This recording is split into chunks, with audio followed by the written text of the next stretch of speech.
Hey friends, welcome back to the vlog. I am excited to chat with you and to bring you along for this day, even though I'm not entirely sure what all it's going to hold. But what I wanted to talk about in the midst of all this is things you can do to help yourself deal with all of this as best as possible. I've been noticing a lot of themes come up with my clients and a lot of things that have also been coming up for me in the midst of all this. And so I wanted to share those things, and I'll sprinkle that out throughout this video. Yeah, so let's dive right in.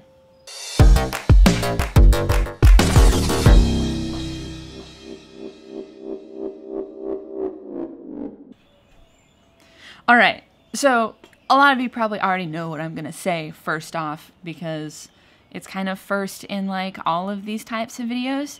Have a routine. Now, most of y'all know the kind of work that I do for a living, but for those of you who don't, I'll fill you in. I am a yoga therapist and Enneagram coach. So essentially, I am blending the wisdom that we find in the Enneagram with the tools that we have in this ancient practice of yoga. And essentially, what a lot of my work comes down to is helping people build routines, helping people build practices that help them to function better in their lives. Essentially, from the yogic standpoint, bring us back into balance. In this time of like extreme change and so much flexibility and so much has altered in our normal day-to-day lives, it is so incredibly helpful to create a routine for yourself. The key to any successful routine, though, is its ability to meet us where we are. In yoga, we talk about balance. And balance isn't just white-knuckling, holding on to this one thing and just forcing yourself to do it no matter what.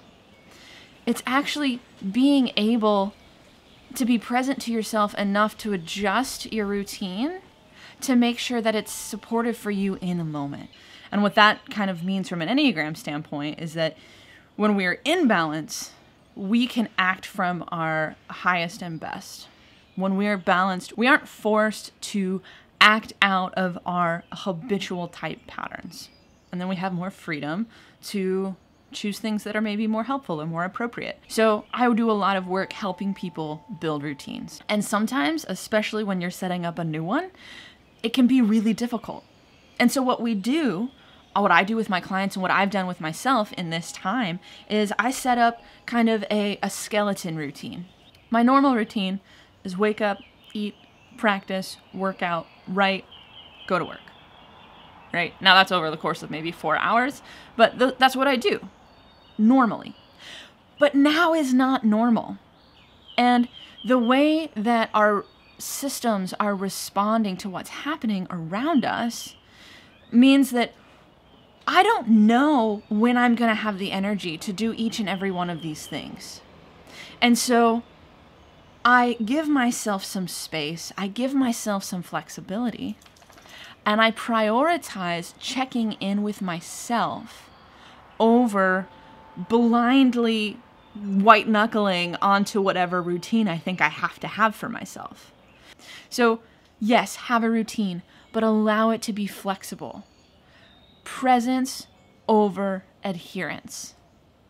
You don't have to do every single thing all the time, but listen more to your body, your mind, your emotions, what's happening. Take that observer role, and then you're more likely to choose something that's actually going to be supportive for you. So that's how I feel about routine. And now I'm going to stick to some of my flexible routine this morning and do some more writing.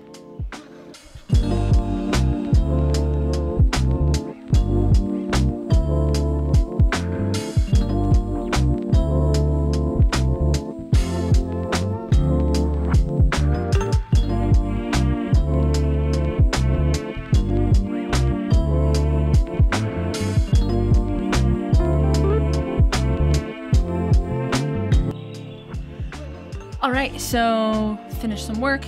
Girls had some breakfast. I have to go run some errands. We need to run to the grocery store and do other few things. So I'm gonna get prepped to leave the house.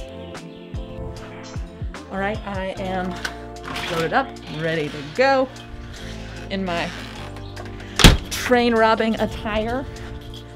It is lots of fun.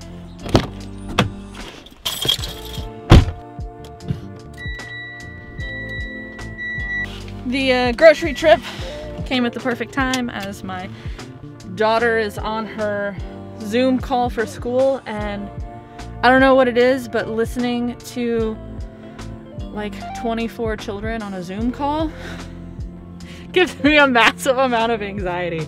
So let's go to the grocery store.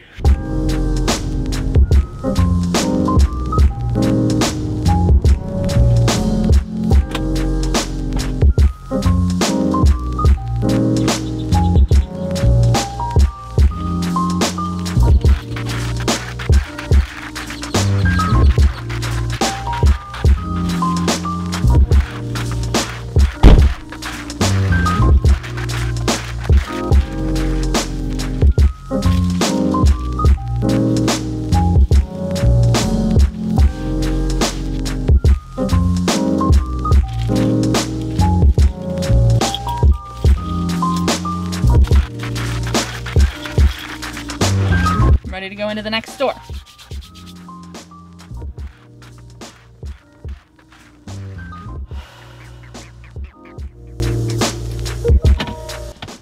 Well, got all of the things that we needed from all of the various stores I had to go to. That's good. Stood in my first grocery line. Central Market had a line that went, I think I stood in it for maybe 20 minutes. I was in the store for maybe 15, so it's a weird time. I actually just saw a good friend of mine, which is cool. Like, it was nice to see her, but also it was really hard because I couldn't hug her, and normally she gives really, really great hugs, so I was bummed about that. I have made it a point to not vlog while out and about, like in stores and that sort of thing, because I've found that it really stresses people out. It's one thing to be walking around with a bandana on your face. I said earlier I look like a train robber. But it adds a whole other like level of fear and anxiety for a lot of people for somebody to be walking around with a camera. So I don't do it.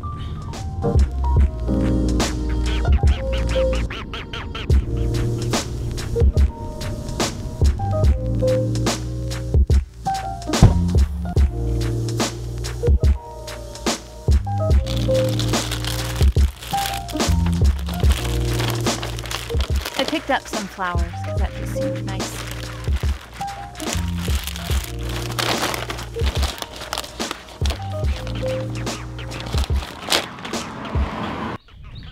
All right, so back from the store, unloaded everything, had some lunch. Danielle just took the girls on a walk.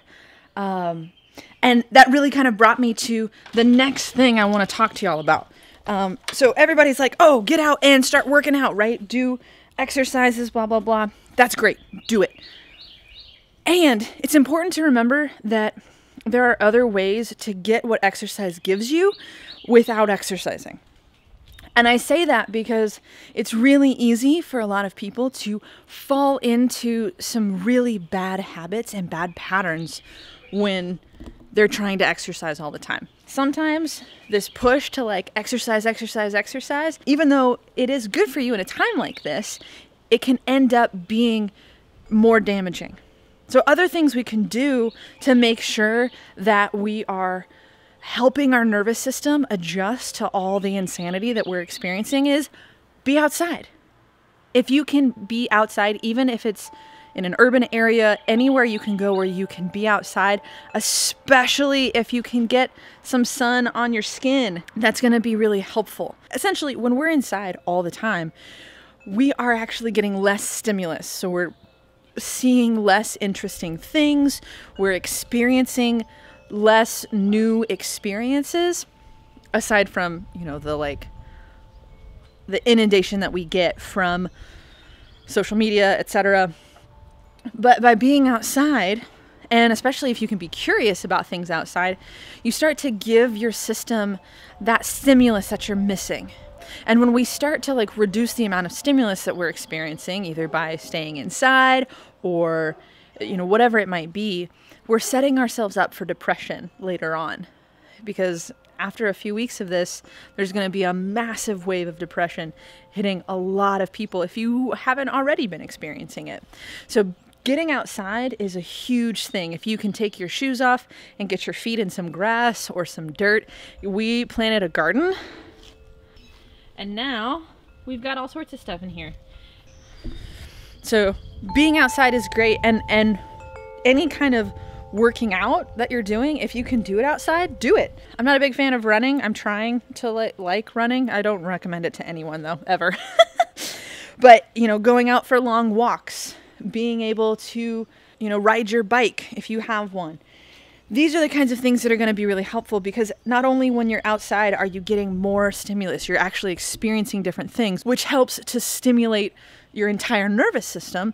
You're also out in the sun, you're getting vitamin D. I mean, if it's sunny, obviously this is hard to do when it's rainy, but these are all things that are going to help to stabilize your mood in the midst of something where having your mood be stabilized is really helpful. So today, after the girls get back, they're going to eat some lunch. I just already ate. We're going to do some schoolwork and some other things, and then we're going to grill out tonight. So that's going to be exciting. I'm excited to fire up the grill and do all that stuff. We got a bunch of vegetables that we're going to grill, and grilled vegetables are the jam. So I'm going to sit down and do a little bit more work before the girls get here, and then we're going to do some homeschool. And then I'll talk about the third thing that I want to talk about in regards to all this stuff. So in a bit. So Ziggy is in desperate need of a bath, and I'm going to attempt to film it.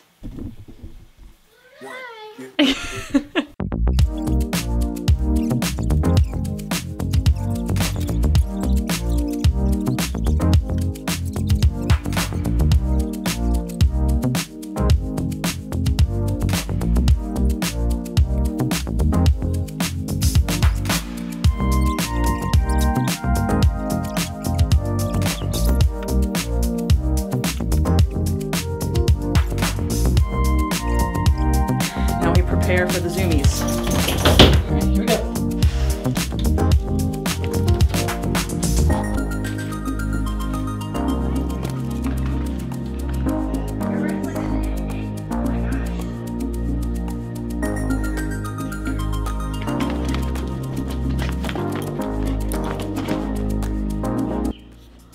Cool, so Ziggy's clean. The girls are on their school calls. I think one's just having story time. I don't know what you do with a 6-year-old, let alone 15 6-year-olds on a Zoom call. But I'm out here in the office, aka my porch. I'm gonna get a little bit more work done. And before I dive into that, I wanna talk to you about the third thing that I find so helpful in these times. And none of these things are new. You hear them in all the videos, etc. And people say connect, right? Stay in touch with people. And I could not agree more. But I want to add that it's super important that if you're going to stay connected with people, that you need to see their face and hear their voice. Yeah, it's nice to connect with people through, you know, text, I'm looking at my computer screen here, you know, like that's great and that's an awesome way to stay connected, but it's lacking all of the things that we have evolved as humans to crave. Being able to see somebody move, being able to hear the change in tone of their voice, being able to catch that slight shift in their body language. All of these things are so important to us, and they convey so much more than words alone. And so if you're gonna be reaching out and connecting with people, make sure you're hearing someone's voice. Make sure as much as you can, you're seeing someone else's face. You know, I saw a friend in the grocery store today. We couldn't hug, which was a bummer, but I was able to stop and share for just a few moments my deep appreciation for her and her for me, and it was so deeply enriching, even just for that little moment that I could see someone I cared so deeply about and see that they cared so deeply for me. It's a really powerful experience. And so if you're gonna be, staying focused on connecting with people, make sure that you are connecting in a way where you can hear their voice, and for as much as you can, that you can see their face. And preferably in time. Like Marco Polo is a great app. I have a group of friends that we have a group Marco Polo, and it's been so incredibly helpful. And it can be hard to keep up since the things aren't happening in real time. And so creating the time and the intention to connect in real time with someone over the phone, FaceTime, Zoom, whatever, that's going to be so helpful as you try to navigate this crazy time where we don't really know what's going on. My neighbor's dogs are out, so I'm going to try and get some work done before they go on a total bark fest. And yeah, then we're going to get ready to grill.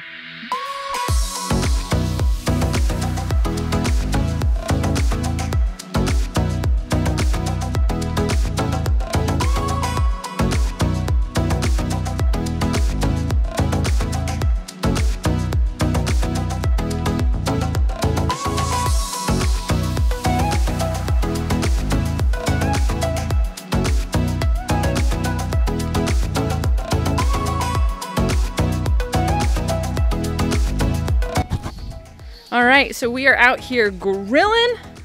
Here's what we got going on the grill. Whole bunch of veggies. Oh my gosh. The kids are being kind of crazy. But overall, it's been a pretty good day. We're gonna cook this food up and then have dinner. And then I'm gonna do some, I have some more clients. Farron about killed her sister just now. I have some clients to see this evening after dinner, so I'm gonna do that. So I hope that these tips that I've been dishing out throughout the day have been helpful, and that you can start to kind of think about these things and how to apply them into your days. And I want to let you know that if y'all are looking for more support in this time, I am offering my embodied Enneagram coaching pay what you can for anyone right now who needs more support in this time that's just pretty crazy. So you can click the link down below to find out more information about that. And I will see y'all in the next one. Bye!